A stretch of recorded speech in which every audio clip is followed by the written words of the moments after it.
नमस्कार दोस्तों, PMS IQ study YouTube channel में आप सभी का एक बार फिर से मैं प्रवीण सत्संगी सर बहुत बहुत स्वागत करता हूं। दोस्तों, आज की एक और क्लास हम लेकर आ गए हैं सामान्य ज्ञान के कुछ अति महत्वपूर्ण प्रश्नों का, जिसमें हम लोग देखेंगे सभी प्रतियोगी परीक्षा के लिए अति महत्वपूर्ण सामान्य ज्ञान के प्रश्न जो प्रीवियस ईयर में लगभग सभी प्रतियोगी परीक्षाओं में पूछे गए हैं। तो आप सभी से एक रिक्वेस्ट करूंगा कि इस क्लास को आप लोग ज्वाइन कर लीजिए और एक एक प्रश्न को आप लोग अच्छे से समझिए और देखिए, क्योंकि आगामी परीक्षा के लिए एक एक प्रश्न बहुत ही महत्वपूर्ण होने वाले हैं। तो आइए आज की क्लास हम लोग शुरू करते हैं। पहला प्रश्न है, राजनीति शास्त्र का जनक किसे माना जाता है? प्रश्न क्या है? राजनीति शास्त्र का जनक किसे माना जाता है या कहा जाता है? तो आप लोग याद रखेंगे ऑप्शन बी, प्लेटो को कहा जाता है। आप लोग याद रखेंगे ऑप्शन बी इस प्रश्न का बिल्कुल करेक्ट आंसर होगा। राजनीति शास्त्र का जनक किसे कहा जाता है? तो आप लोग याद रखेंगे प्लेटो को कहा जाता है। चलिए अब आगे बढ़ते हैं, अगले प्रश्न की ओर चलते हैं। अगला है, किस देश में शोक पर भी झंडा नहीं झुकाया जाता है? दोस्तों, बतानी है कि वो कौन सा देश है जहां पर शोक हो जाता है, शोक की स्थिति में भी वहां का झंडा नहीं झुकाया जाता है। तो आप लोग याद रखेंगे वो देश है सऊदी अरब, यानी कि ऑप्शन हमारा क्या हो जाएगा? बिल्कुल करेक्ट आंसर होगा। सऊदी अरब में शोक की स्थिति में भी झंडे को नहीं झुकाया जाता है। आप लोग याद रखेंगे ऑप्शन ए, सऊदी अरब वो देश का नाम है। चलिए अब आगे बढ़ते हैं, अगले प्रश्न की ओर चलते हैं। अगला है, राष्ट्रकवि के नाम से किन्हें जाना जाता है? बतानी है दोस्तों कि राष्ट्रकवि किनकी उपाधि है, किनके राष्ट्रकवि के नाम से किन्हें जाना जाता है? तो देखिए आप लोग याद रखेंगे मैथिली शरण गुप्त को, यानी कि ऑप्शन सी हमारा क्या हो जाएगा? बिल्कुल करेक्ट आंसर होगा। राष्ट्रकवि किन्हें कहा जाता है? तो आप लोग याद रखेंगे मैथिली शरण गुप्त को राष्ट्रकवि के नाम से जाना जाता है, इनकी उपाधि है। आप लोग याद रखेंगे ऑप्शन सी इस प्रश्न का बिल्कुल करेक्ट आंसर होगा। तो चलिए अब आगे बढ़ते हैं, अगले प्रश्न की ओर चलते हैं। अगला है, भील जनजाति किस राज्य में निवास करती है? भील जनजाति, ये बतानी है हमें, भील प्रकार की जनजाति किस राज्य में निवास करती हैं? तो आप लोग याद रखेंगे मध्य प्रदेश में, यानी कि ऑप्शन डी हमारा क्या हो जाएगा? बिल्कुल करेक्ट आंसर होगा। भील नामक जनजाति किस राज्य में निवास करती हैं? तो आप लोग याद रखेंगे मध्य प्रदेश में। तो चलिए इसी के साथ अब अगले प्रश्न की ओर चलते हैं। अगला प्रश्न है, दूध में किस प्रकार की शर्करा पाई जाती है? देखिए दोस्तों, बहुत ही महत्वपूर्ण प्रश्न है और एकदम बेसिक लेवल के प्रश्न है। बतानी है कि दूध में किस प्रकार की शर्करा पाई जाती है या कौन सी शर्करा पाई जाती है? तो देखिए आप लोग याद रखेंगे दूध में लैक्टोज नामक शर्करा पाई जाती है। कौन सी शर्करा पाई जाती है? तो आप लोग याद रखेंगे दूध में लैक्टोज शर्करा पाई जाती है। ऑप्शन हमारा क्या हो जाएगा? बिल्कुल करेक्ट आंसर होगा। देखिए इसमें बाकी विकल्प पर भी हम लोग एक नजर देख लेते हैं। ऑप्शन बी में है फ्रक्टोज। तो देखिए फ्रक्टोज भी क्या है? एक शर्करा है। आप लोग याद रखेंगे ये फल और शहद में पाया जाता है। किसमें पाया जाता है? फल और शहद में फ्रक्टोज नामक शर्करा पाया जाता है। आप लोग इस पॉइंट को भी अच्छे से याद रखेंगे, फल और शहद में। उसके बाद है सुक्रोज। तो देखिए सुक्रोज क्या है? रासायनिक दृष्टि से चीनी को कहा जाता है सुक्रोज। आप सभी को पता होगा, नहीं पता है तो याद रखेंगे। ऑप्शन डी में है ग्लूकोज। तो आप सभी को पता होगा ग्लूकोज क्या है। तो बाकी विकल्पों को भी आप लोग अच्छे से याद रखेंगे। और दूध में लैक्टोज नामक शर्करा पाई जाती है, ये आप लोगों को याद रखनी है। तो चलिए इसी के साथ अब अगले प्रश्न को चलते हैं। अगला है, दूध में कौन सी प्रोटीन उपस्थित होती है? अब देखिए यहां पे बात हो रही है दोस्तों कि दूध में कौन सी प्रोटीन उपस्थित होती है या दूध में कौन सी प्रोटीन पाई जाती है। तो आप लोग याद रखेंगे दूध में केसिन नामक प्रोटीन पाया जाता है। कौन सा प्रोटीन? केसिन नामक प्रोटीन, यानी कि ऑप्शन भी हमारा क्या हो जाएगा? बिल्कुल करेक्ट आंसर होगा। दूध में केसिन नामक प्रोटीन उपस्थित होता है, ऑप्शन बी। तो चलिए अब आगे बढ़ते हैं, अगले प्रश्न की ओर चलते हैं। अगला है, भारतीय संगीत का जनक किस वेद को कहा जाता है? देखिए दोस्तों आप सभी को पता होगा कि हमारे कुल 4 वेद हैं। कितने हैं? 4। तो बतानी है कि भारतीय संगीत का जनक किस वेद को कहा जाता है? तो आप लोग याद रखेंगे सामवेद को कहा जाता है। ऑप्शन सी इस प्रश्न का बिल्कुल करेक्ट आंसर होगा। भारतीय संगीत का जनक किस वेद को कहा जाता है? तो आप लोग याद रखेंगे सामवेद को कहा जाता है। चलिए दोस्तों, आप लोग हमें कमेंट करके बताएंगे कि सबसे बड़ा व प्राचीन वेद कौन सा है। आप लोग इसका जवाब कमेंट करके जरूर बताएंगे। और इसका सही उत्तर क्या हो जाएगा? ऑप्शन सी सामवेद, भारतीय संगीत का जनक कहा जाता है। तो आइए अब आगे बढ़ते हैं, अगले प्रश्न की ओर चलते हैं। अगला है हर्ट्ज किसका मात्रक है? बतानी है कि हर्ट्ज जो है ये किसका मात्रक है, किसका यूनिट है। तो आप लोग याद रखेंगे आवृत्ति का, यानी कि ऑप्शन बी। हर्ट्ज किसका मात्रक है? तो आप लोग याद रखेंगे आवृत्ति का मात्रक होता है। ऑप्शन बी इस प्रश्न का बिल्कुल करेक्ट आंसर होगा, आप सभी याद रखेंगे। तो चलिए अब आगे बढ़ते हैं, अगले प्रश्न की ओर चलते हैं। अगला है रक्त समूह की खोज किसने की थी? बहुत ही महत्वपूर्ण और बेसिक लेवल के प्रश्न। रक्त समूह यानी कि ब्लड ग्रुप की खोज किसने की थी, ये हमें बतानी है। तो देखिए, आप लोग याद रखेंगे साथियों, रक्त समूह की खोज कार्ल लैंडस्टीनर ने की थी। कौन किसने किए थे? तो आप लोग याद रखेंगे कार्ल लैंडस्टीनर, इनका पूरा नाम है। ऑप्शन डी आप लोग याद रखेंगे, रक्त समूह की खोज यानी कि ब्लड ग्रुप की खोज। ऑप्शन डी इस प्रश्न का बिल्कुल करेक्ट आंसर होगा। दोस्तों, एक एक प्रश्न बहुत ही महत्वपूर्ण है, तो आप लोग वीडियो को बीच में स्किप बिल्कुल भी नहीं करेंगे। क्लास को आप लोग पूरा अंत तक जरूर देखेंगे। तो चलिए अब आगे बढ़ते हैं, अगले प्रश्न की ओर चलते हैं। अगला है समुद्र की गहराई मापने के लिए किस यंत्र का प्रयोग किया जाता है? बतानी है कि समुद्र की गहराई को मापने के लिए किस यंत्र का प्रयोग होता है। तो आप लोग याद रखेंगे फायदोमीटर का प्रयोग किया जाता है, यानी कि ऑप्शन सी हमारा क्या हो जाएगा? बिल्कुल करेक्ट आंसर होगा। समुद्र की गहराई को मापने के लिए किस वैज्ञानिक यंत्र का प्रयोग होता है? तो आप लोग याद रखेंगे फायदोमीटर का प्रयोग किया जाता है। ऑप्शन सी इस प्रश्न का बिल्कुल करेक्ट आंसर होगा। तो चलिए अब इसी के साथ हम लोग आगे बढ़ते हैं, अगले प्रश्न की ओर चलते हैं। अगला है जंग लगने से लोहे के भार में क्या परिवर्तन होता है?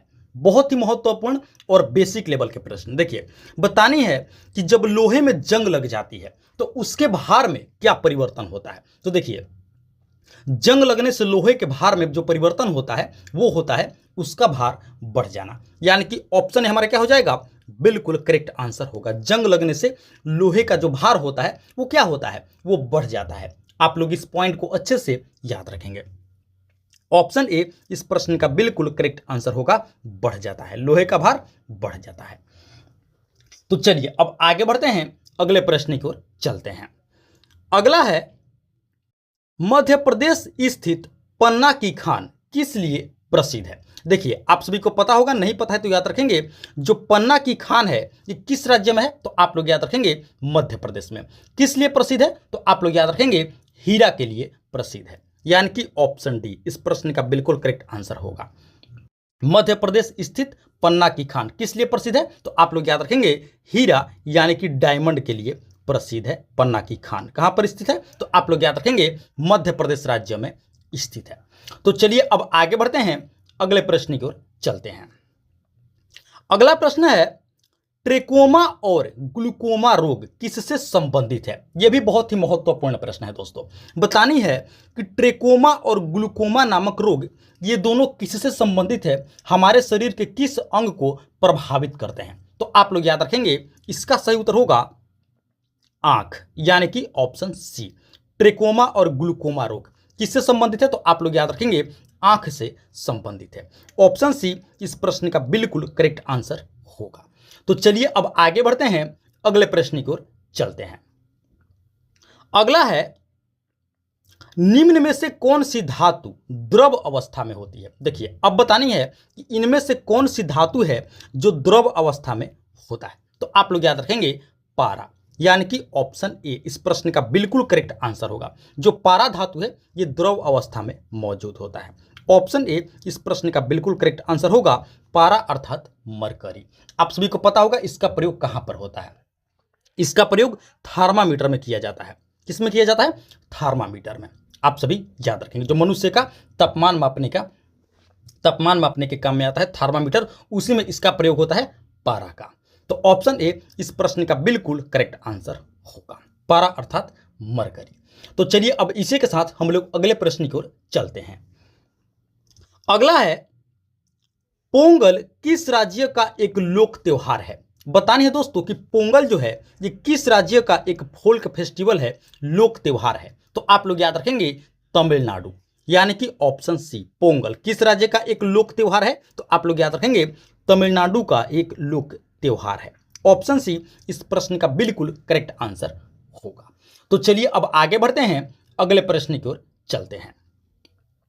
अगला है, भारत में सर्वोत्तम चाय की पैदावार किस राज्य में होती है? बहुत ही महत्वपूर्ण और बेसिक लेवल के प्रश्न। बतानी है कि भारत में सर्वोत्तम यानी कि सबसे उत्तम चाय की जो पैदावार है वो किस राज्य में होती है, ये हमें बतानी है। तो आप लोग याद रखेंगे दार्जिलिंग में, यानी कि ऑप्शन ए इस प्रश्न का बिल्कुल करेक्ट आंसर होगा।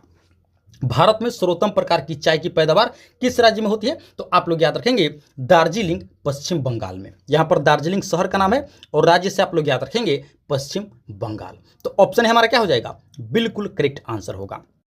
किस राज्य में, तो राज्य से आप लोग याद रखेंगे पश्चिम बंगाल के दार्जिलिंग में। तो चलिए अब आगे बढ़ते हैं, अगले प्रश्न की ओर चलते हैं। अगला है, कोणार्क का सूर्य मंदिर किस राज्य में स्थित है? बहुत ही महत्वपूर्ण और बेसिक लेवल के, कोणार्क का सूर्य मंदिर किस राज्य में स्थित है? तो आप लोग याद रखेंगे कोणार्क का सूर्य मंदिर दोस्तों ओडिशा राज्य में स्थित है, यानी कि ऑप्शन सी हमारा क्या हो जाएगा, बिल्कुल करेक्ट आंसर होगा। कोणार्क का सूर्य मंदिर किस राज्य में स्थित है, तो आप लोग याद रखेंगे ओडिशा में स्थित है। ऑप्शन सी इस प्रश्न का बिल्कुल करेक्ट आंसर होगा। तो चलिए अब आगे बढ़ते हैं, अगले प्रश्न की ओर चलते हैं। अगला है, केवला देवी राष्ट्रीय उद्यान किस राज्य में स्थित है, यह हमें बतानी है। केवला देवी राष्ट्रीय उद्यान किस राज्य में स्थित है, तो आप लोग याद रखेंगे इसका सही उत्तर होगा राजस्थान में स्थित है, यानी कि ऑप्शन डी इस प्रश्न का बिल्कुल करेक्ट आंसर होगा। केवला देवी राष्ट्रीय उद्यान किस राज्य में है, तो आप लोग याद रखेंगे राजस्थान में स्थित है। तो चलिए अब आगे बढ़ते हैं, अगले प्रश्न की ओर चलते हैं। अगला है, तुजू दर्रा कहां पर स्थित है? तुजू नामक दर्रा, तो आप लोग याद रखेंगे मणिपुर में स्थित है। ऑप्शन ए तुजू दर्रा कहां स्थित है, तो आप लोग याद रखेंगे मणिपुर। चलिए अब आगे बढ़ते हैं, अगले प्रश्न की ओर चलते हैं। अगला है, सर्वप्रथम जीएसटी लागू करने वाला देश कौन सा है? आप सभी को पता होगा जीएसटी क्या है, गुड्स एंड सर्विस टैक्स इसका पूरा नाम होता है। तो बतानी है कि सबसे पहले जीएसटी किस देश में लागू किया गया था, तो आप लोग याद रखेंगे फ्रांस में, यानी कि ऑप्शन डी इस प्रश्न का बिल्कुल करेक्ट आंसर होगा।